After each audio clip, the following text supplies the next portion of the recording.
Hello everyone and welcome back to another video from Wake&Tech. In this video, I'm going to show you how to contact the Laybuy support team. So let's get started right away. Now, if you are experiencing some problems within the Laybuy application and you wish to contact the support team, just open up the iOS App Store or the Google Play Store depending on your device. Once you open it up, just tap on the search box and then type in and search for the Laybuy application. Once you find the Laybuy application, tap on it, and if you scroll down, you will see the app support option. Tap on the drop-down menu and then tap on the email address.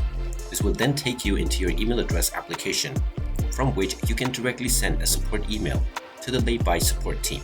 Now, within the subject section, just type in the general query of your concern, and then you can explain your issue in detail within the main body section.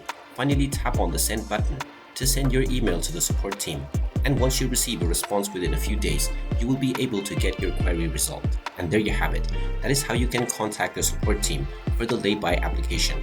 If you find this video helpful, make sure you hit that like button and subscribe to our channel if you haven't done so already. Also ring that notification bell to never miss another update from us.